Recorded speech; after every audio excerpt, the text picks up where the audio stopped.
প্রীতম সঙ্গে খেলা প্রফুল্লিত তনু মানে ধন্য শ্রী চৈতন্য আমার চেতন করলেন প্রেমদানে এহন ভাগ গুপ্ত সিন্ধু নিদ্রাসিতে গৌরপূর্ণ ইন্দ্র সিন্ধুর বিদ্যুদানে মহাজনে।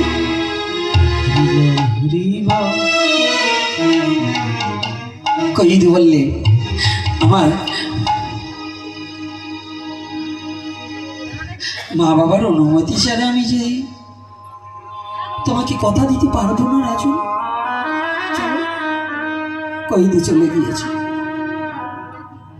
পিতার কাছে সব খুলে বললেন, পিতা আমার সর্বনাশ হয়ে গেছে। কেন? অসুররাজ হিরণ্যকশ্যপ আমাকে স্পর্শ করেছে। আমাকে বিবাহ করতে চাই, আমাকে তার সহধর্মিণী করতে চাই। পিতা কোনো মতে কোনো মা বাবা চায় একটা মাতালের কাছে তার মেয়েকে বিবাহ দিতে? চাবে বাবা? কোনো বাবা চাবে তার সন্তানটাকে একটা বাবাখোরের সাথে বিয়ে দিতে? বাবা না চাইলেও আজকাল কিছু মায়েরা চায়। মায়েরা ভাবে ছেলের পিছনে যদি একটা মোটরসাইকেল থাকে ও যত গাঁজা ঘরুক তাতে কি কাজ এসে যায়। ছেলে তো স্মার্ট হিরোইন বাতাসের আগে পড়ে যায়, ওইটাই বলে ডক্সি আরা ভালো। আজকাল যুগে ওইটাই বলে ডক্সি আরা ভালো। দেখবেন ভালো ছেলেগুলো সৎ চরিত্রের অধিকারী একটু তিলক মালা নেচে বিদায় ওই সাধুর কাছে বিয়ে বসবে কি নিরামিষ খাওয়ার জন্য নাকি? যেটাই পাড়া খাবে ওইটার লগে বিয়ে বইতে হবে। ভক্ত ছেলে মেয়ে পায় না।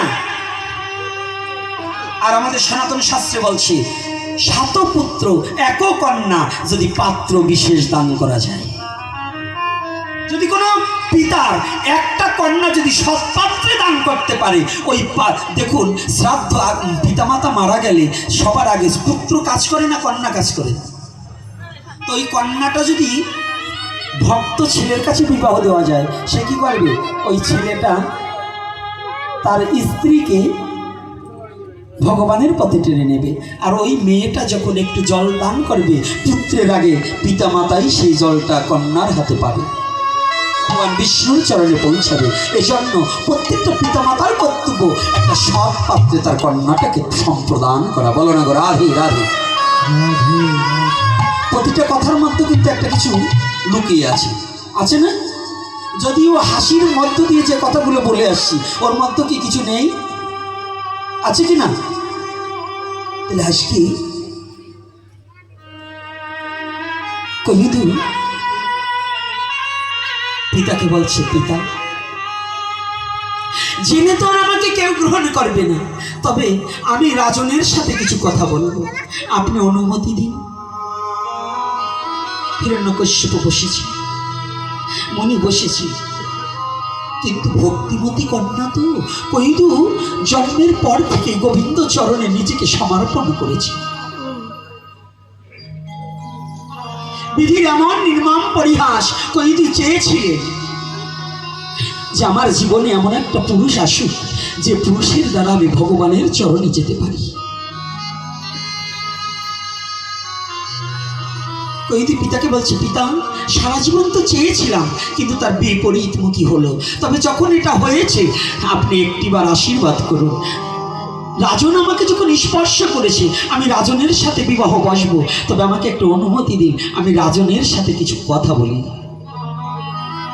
রাজন আপনি যে প্রস্তাব রেখেছেন আমি রাজি, তবে একটা কথা আছে। কি?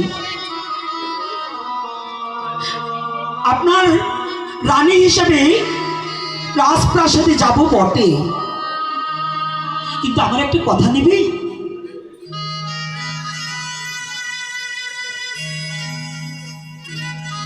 আমার অনুমতিবিহীন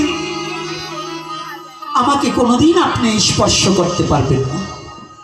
আমি যেদিন আপনাকে বলবো আমাকে ভোগ করার জন্য সেদিন আমাকে ভোগ করবেন, তার আগে কোনোদিন আমাকে ভোগ করতে পারবেন না।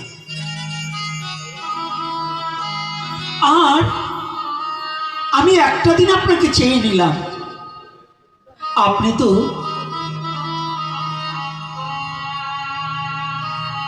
দৈত্যকুলে জন্ম, অসুর কুলতভব, আপনাকে একদিন আমি আমার মনের মতো করে সাজাবো। আপনি বলুন, আমি যেদিন সাজাবো সেদিন আপনি আমাকে না করতে পারবেন না, নিষেধ করতে পারবেন।